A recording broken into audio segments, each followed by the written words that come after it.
SCP TSP ಬಗ್ಗೆ ನಾನು ಎರಡು ಮೂರು ವಿಷಯಗಳನ್ನು ಉಲ್ಲೇಖ ಮಾಡಬೇಕು. ಯಾಕೆಂದ್ರೆ ಪದೇ ಪದೇ ಮಾತಾಡಬೇಕಾದ್ರೆ ಸರ್ಕಾರ ಹೇಳುತ್ತೆ, ಈ ಸರ್ಕಾರ ಮುಖ್ಯಮಂತ್ರಿಗಳನ್ನು 10 ಬಾರಿ ಹೇಳಿದ್ದಾರೆ. ಏನು? ಎಸ್ಸಿಪಿ ಟಿಎಸ್ಪಿ ಕಾಯ್ದೆಯನ್ನ ನಾವೇ ಜಾರಿಗೆ ತಂದಿದ್ದು. ನಾನು ಅಭಿನಂದನೆ 100 ಬಾರಿ ನಿಮಗೆ ಅಭಿನಂದನೆಗಳನ್ನು ಹೇಳ್ತಾನೆ. ಎಸ್ಸಿಪಿ ಟಿಎಸ್ಪಿ ಕಾಯ್ದೆಯನ್ನ ನೀವೇ ತಂದಿದ್ದು, ಅದ್ರ ಬಗ್ಗೆ ನಮಗೆ ಡಿಸ್ಪ್ಯೂಟೇ ಇಲ್ಲ. ಬೇರೆ ರಾಜ್ಯದಲ್ಲಿ ಅದನ್ನ ತರಲಿಲ್ಲ ಅನ್ನುವಂಥದ್ದನ್ನು ಹೇಳ್ತಾರೆ. ನಿಮಗೆ ಆ ಎಸ್ಸಿಪಿ ಟಿಎಸ್ಪಿ ಕಾಯ್ದೆಯನ್ನ ತಂದಂತ ಕೀರ್ತಿ ನಿಮಗೆ ಹೆಂಗಿದೆಯೋ, ಆ ಕಾಯ್ದೆಯನ್ನ ಅಷ್ಟೇ ದೊಡ್ಡ ಪ್ರಮಾಣದಲ್ಲಿ ಉಲ್ಲಂಘನೆ ಮಾಡಿದಂತ ಕೀರ್ತಿಯು ನಿಮಗೆ ಹೋಗಬೇಕು. ಬೇರೆ ಯಾರಿಗೂ ಹೋಗ್ಲಿಕ್ಕೆ ಸಾಧ್ಯ ಇಲ್ಲ. ಅದು ನೀವು ಅದನ್ನ ಹೆಂಗ್ ಹೇಳ್ತೀರಿ ಅಂತ ಕೇಳಿದ್ರೆ, ಪ್ರಶ್ನೋತ್ತರ ಸಮಯದಲ್ಲಿ ಬೇರೆ ಬೇರೆ ಸಂದರ್ಭಗಳಲ್ಲಿ ಮಹದೇವಪ್ಪನವರು ಹೇಳಿದಂತ ಉತ್ತರವನ್ನ ನೋಡಿದೆ ನಾನು. ಎಸ್ಸಿಪಿ ಟಿಎಸ್ಪಿ ಅನ್ನೋ ಗ್ಯಾರಂಟಿ ಯೋಜನೆಗಳಿಗೆ ಹೆಂಗ್ ಡೈವರ್ಟ್ ಮಾಡಿದ್ರಿ ಅಂತ. 2023-24ರಲ್ಲಿ ಶಕ್ತಿ ಯೋಜನೆಗೆ 812 ಕೋಟಿ, 24-25ರಲ್ಲಿ 1451 ಕೋಟಿ, 25-26ರಲ್ಲಿ 1537 ಕೋಟಿ, ಒಟ್ಟು 38,860 ಕೋಟಿ ರೂಪಾಯಿಯನ್ನ ಒಟ್ಟು ಟೋಟಲ್ 5 ಗ್ಯಾರಂಟಿಗಳಿಗೆ ನೀವು ಡೈವರ್ಟ್ ಮಾಡಿದ್ರಿ. ನಾನು ಅದಕ್ಕೆ ವಿವರ ಓದಕ್ಕೆ ಹೋಗಲ್ಲ. 5 ಗ್ಯಾರಂಟಿ ಯೋಜನೆಗಳಿಗೆ ಎಸ್ಸಿಪಿ ಟಿಎಸ್ಪಿ ಯೋಜನೆಯನ್ನ ಡೈವರ್ಟ್ ಮಾಡಿ ನಾನು ಎಸ್ಸಿಪಿ ಟಿಎಸ್ಪಿ ಪರವಾಗಿದ್ದೀನಿ ಅಂತ ಈ ಸರ್ಕಾರ ಹೇಳಿದ್ರೆ ಹೆಂಗ್ ಒಪ್ಕೊಳ್ಳೋದು? ನೀವು ಅದಕ್ಕೆ ಏನ್ ಹೇಳ್ತೀರಿ? 7C ಅನ್ನ ನಾವು ತೆಗೆದ್ವಿ, ಅದ್ರ ಪ್ರಕಾರ ನಾವು ರಕ್ಷಣೆ ತಗೊಂಡಿದೀವಿ ಅಂತಾನೆ ಬೇರೆ ಬೇರೆ ಸಂದರ್ಭಗಳಲ್ಲಿ ಉತ್ತರದಲ್ಲಿ ಹೇಳಿದಿರಿ, ಮತ್ತೆ ಪದೇ ಪದೇ ಅದನ್ನ ಹೇಳಕ್ ಹೊರಟಿದಿರಿ. ಕಾಯ್ದೆ ಏನ್ ಹೇಳುತ್ತೆ? ನಾನು ಕಾಯ್ದೆಯನ್ನು ಸುಮ್ಮನೆ ಓದ್ತೇನೆ. ಕಾಯ್ದೆ ಏನ್ ಹೇಳುತ್ತೆ? 7C ಕಾಯ್ದೆನಲ್ಲಿ ಏನ್ ಹೇಳುತ್ತೆ ಅಂತ ಕೇಳಿದ್ರೆ, ಸಾಮಾನ್ಯ ಸಾಮಾಜಿಕ ವಲಯ ಸ್ಕೀಮ್ಗಳು ಅಂದರೆ ಉಪಯೋಜನೆಗಳಲ್ಲಿ ಸೇರಿಸಿರುವ ಶಿಕ್ಷಣ, ಆರೋಗ್ಯ, ಮಹಿಳಾ ಮತ್ತು ಮಕ್ಕಳ ಕಲ್ಯಾಣ, ಕಾರ್ಮಿಕ, ದೈಹಿಕ ವಿಕಲಚೇತನರ ಸ್ಕೀಮ್ಗಳು ಅಂತ ಹೇಳ್ತಾರೆ. ಅಂದ್ರೆ ನಿಮ್ದು ಆ ಬಿಟ್ಟು ಉಳಿದೆಲ್ಲ ಇಲಾಖೆಗಳನ್ನು ಸೇರಿಸಿದಿರಿ. ಅದಾದ ನಂತರ ಮುಂದೇನು ಹೇಳ್ತೀರಿ ಅಂತ ಕೇಳಿದ್ರೆ, ಅನುಸೂಚಿತ ಜಾತಿಗಳು, ಅನುಸೂಚಿತ ಪಂಗಡಗಳ ಫಲಾನುಭವಿಗಳ ಜನಸಂಖ್ಯೆಯ ಪ್ರಮಾಣಕ್ಕನುಗುಣವಾಗಿ ಅನುಸೂಚಿತ ಜಾತಿಗಳ ಬುಡಕಟ್ಟು ಯೋಜನೆಗಳಲ್ಲಿ ತೆಗೆದುಕೊಳ್ಳೋದು ಅಂತ ಹೇಳಿ ಕಾಯ್ದೆ ಮುಂದೇನು ಹೇಳುತ್ತೆ ಅಂತ ಕೇಳಿದ್ರೆ, ಪೇಜ್ ನಂಬರ್ 34, ಅರ್ಹ ಫಲಾನುಭವಿಗಳ ಪಟ್ಟಿಯನ್ನು ಅಂತಿಮವಾಗಿ ಹಂತವಾರು ಆಯ್ಕೆ ಮಾಡಲು ಸಂಬಂಧಪಟ್ಟ ಆಯ್ಕೆ ಸಮಿತಿಯ ಮುಂದೆ ಸಲ್ಲಿಸಬೇಕು. ಆಯ್ಕೆ ಮಾಡಿದ ತರುವಾಯ ಪಟ್ಟಿಯನ್ನು ಪ್ರಕಟಿಸಬೇಕು ಅಂತ ಹೇಳ್ತಾರೆ ಅವರು. ನಿಮ್ಮ 5 ಸ್ಕೀಮ್ ಅಲ್ಲಿ ಪಟ್ಟಿ ಕೊಡಿ ನೋಡೋಣ. ಹಂಗಾರೆ ನಿಮ್ ಕಾಯ್ದೆನಲ್ಲಿ ಪಟ್ಟಿ ಪ್ರಕಟ ಮಾಡಬೇಕು ಅಂತಿದೆ. ನಿಮ್ಮ ಪಟ್ಟಿ ಇಲ್ವೇ ಇಲ್ಲ. ನಿಮ್ದೇ ಪರಿಷತ್ ಸಭೆಯ ಇದನ್ನ ನಾನು ಒಂದ್ಸರಿ ಕೋಟ್ ಮಾಡ್ತೇನೆ ಅಷ್ಟೇ. ನಿಮ್ ಪರಿಷತ್ ಸಭೆಯಲ್ಲಿ ಏನ್ ಹೇಳಿದಿರಿ ಅಂತ. ಆ ಪರಿಷತ್ ಸಭೆಯಲ್ಲಿ ಮಾನ್ಯ ಅಧ್ಯಕ್ಷರೇ,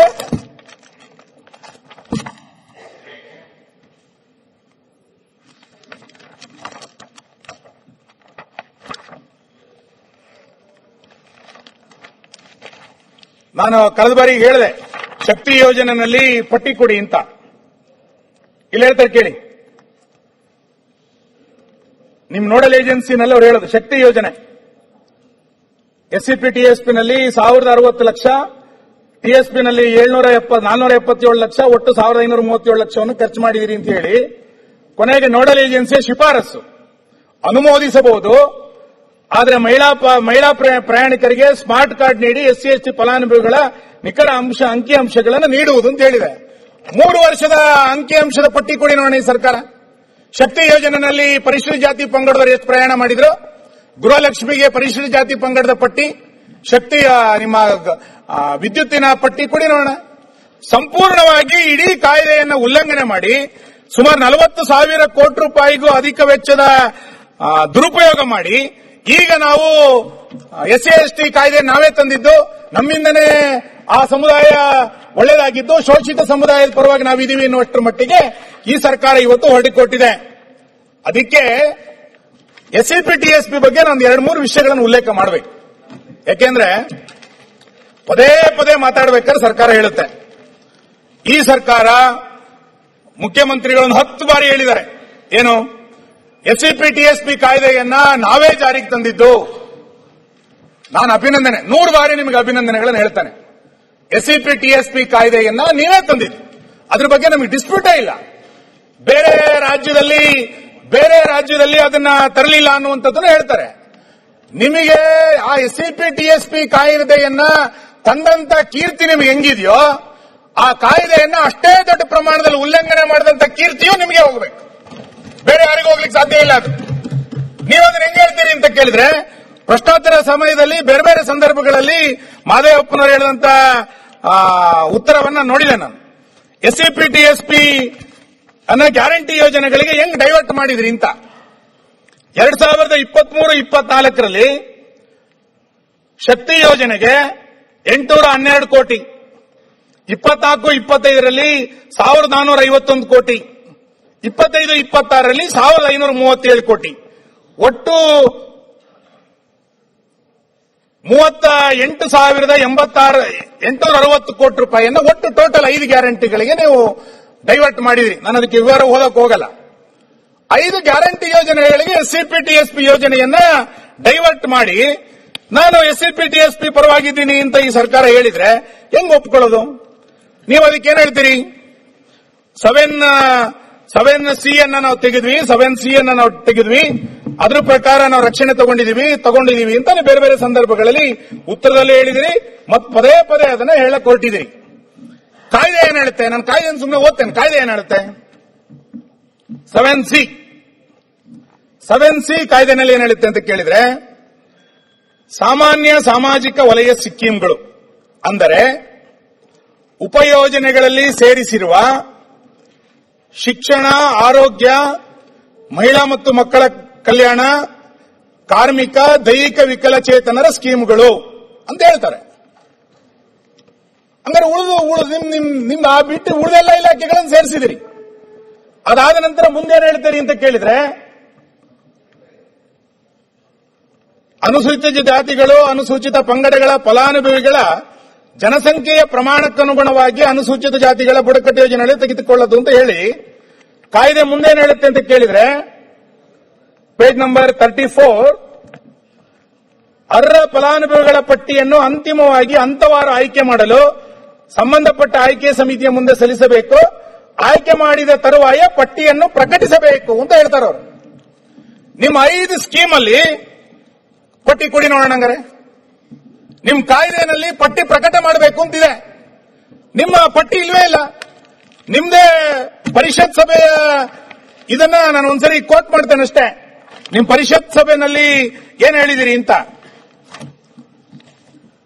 ಆ ಪರಿಷತ್ ಸಭೆಯಲ್ಲಿ ಮಾನ್ಯ ಅಧ್ಯಕ್ಷರೇ,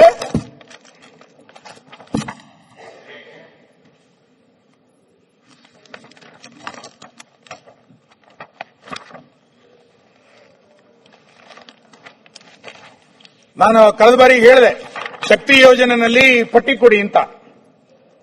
ಇಲ್ಲಿ ಹೇಳ್ತಾರೆ ಕೇಳಿ, ನಿಮ್ ನೋಡಲ್ ಏಜೆನ್ಸಿನಲ್ಲಿ ಅವ್ರು ಹೇಳೋದು, ಶಕ್ತಿ ಯೋಜನೆ ಎಸ್ಸಿಪಿ ಟಿಎಸ್ಪಿನಲ್ಲಿ 1060 ಲಕ್ಷ, ಟಿಎಸ್ಪಿನಲ್ಲಿ 477 ಲಕ್ಷ, ಒಟ್ಟು 1537 ಲಕ್ಷವನ್ನು ಖರ್ಚು ಮಾಡಿದಿರಿ ಅಂತ ಹೇಳಿ ಕೊನೆಗೆ ನೋಡಲ್ ಏಜೆನ್ಸಿಯ ಶಿಫಾರಸು ಅನುಮೋದಿಸಬಹುದು. ಆದರೆ ಮಹಿಳಾ ಪ್ರಯಾಣಿಕರಿಗೆ ಸ್ಮಾರ್ಟ್ ಕಾರ್ಡ್ ನೀಡಿ ಎಸ್ಸಿ ಎಸ್ಟಿ ಫಲಾನುಭವಿಗಳ ನಿಖರ ಅಂಕಿಅಂಶಗಳನ್ನು ನೀಡುವುದು ಅಂತ ಹೇಳಿದೆ. 3 ವರ್ಷದ ಅಂಕಿಅಂಶದ ಪಟ್ಟಿ ಕೊಡಿ ನೋಡೋಣ ಈ ಸರ್ಕಾರ. ಶಕ್ತಿ ಯೋಜನೆಯಲ್ಲಿ ಪರಿಶಿಷ್ಟ ಜಾತಿ ಪಂಗಡದವರು ಎಷ್ಟು ಪ್ರಯಾಣ ಮಾಡಿದ್ರು, ಗೃಹಲಕ್ಷ್ಮಿಗೆ ಪರಿಶಿಷ್ಟ ಜಾತಿ ಪಂಗಡದ ಪಟ್ಟಿ, ಶಕ್ತಿಯ ನಿಮ್ಮ ವಿದ್ಯುತ್ತಿನ ಪಟ್ಟಿ ಕೊಡಿ ನೋಡೋಣ. ಸಂಪೂರ್ಣವಾಗಿ ಇಡೀ ಕಾಯ್ದೆಯನ್ನು ಉಲ್ಲಂಘನೆ ಮಾಡಿ ಸುಮಾರು 40,000 ಕೋಟಿ ರೂಪಾಯಿಗೂ ಅಧಿಕ ವೆಚ್ಚದ ದುರುಪಯೋಗ ಮಾಡಿ ಈಗ ನಾವು ಎಸ್ಸಿ ಎಸ್ಟಿ ಕಾಯ್ದೆ ನಾವೇ ತಂದಿದ್ದು, ನಮ್ಮಿಂದನೇ ಆ ಸಮುದಾಯ ಒಳ್ಳೆಯದಾಗಿದ್ದು, ಶೋಷಿತ ಸಮುದಾಯದ ಪರವಾಗಿ ನಾವಿದ್ದೀವಿ ಎನ್ನುವಷ್ಟರ ಮಟ್ಟಿಗೆ ಈ ಸರ್ಕಾರ ಇವತ್ತು ಹೊರಡಿಕೊಟ್ಟಿದೆ. ಅದಕ್ಕೆ